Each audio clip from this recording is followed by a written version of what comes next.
Hello বন্ধুরা, আমি আজকে একটা নতুন রান্নার রেসিপি তোমাদের কাছে নিয়ে এসেছি। ম্যাক্রোনি। দেখো, এখানে ম্যাক্রোনিকে আমি নুন জলে সেদ্ধ করে নিয়েছি। এখানে হলুদ বেল পেপার আছে, এখানে সবুজ ক্যাপসিকাম আছে, টমেটো সস আছে, রেড চিলি আছে, গ্রিন চিলি আছে, সয়া সস আছে, কাঁচা লঙ্কা কুচি আছে, পেঁয়াজ আছে, রসুন আমি গ্রেট করে নিয়েছি, ধনেপাতা আমি কুচিয়ে নিয়েছি। তেল দেখো গরম হয়ে গেছে, এবার আমি পেঁয়াজটা দিয়ে দিচ্ছি। দেখো, রসুনটা আমি গ্রেট করে রেখেছি, এবার রসুনটা দিয়ে দিচ্ছি। এবার ক্যাপসিকামটা দিয়ে দিচ্ছি। এবার দেখো, হলুদ বেল পেপারটা দিয়ে দিলাম। এবার দেখো, লঙ্কা কুচিটা দিয়ে দিচ্ছি। এবার দেখো, ম্যাক্রোনিটা দিয়ে দিচ্ছি।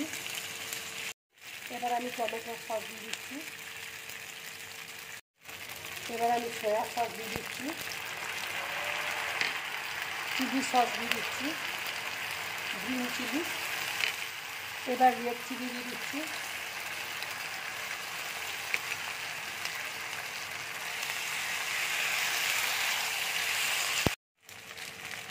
দেখো, ম্যাক্রোনিকে আমি অল্প নুন দিয়ে সেদ্ধ করেছিলাম, সেই জন্য এখানে আমি অল্প করে নুন দিয়ে দিচ্ছি।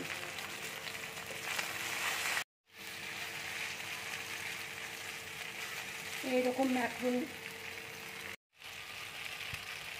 ম্যাক্রোনি বানিয়ে তোমরা খাবে, খুব ভালো লাগবে খেতে।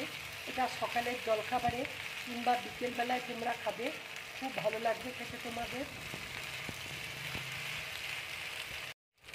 এবার দেখো, ধনেপাতা আমি দিয়ে দিচ্ছি।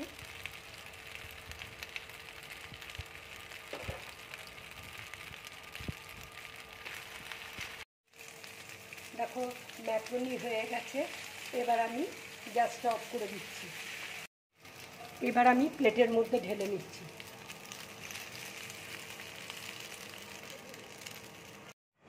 বন্ধুরা, তোমাদের যদি এই রেসিপিটা ভালো লাগে তাহলে লাইক করবে, শেয়ার করবে আর ড্রিম ব্লগ চ্যানেলটাকে সাবস্ক্রাইব করবে। নমস্কার।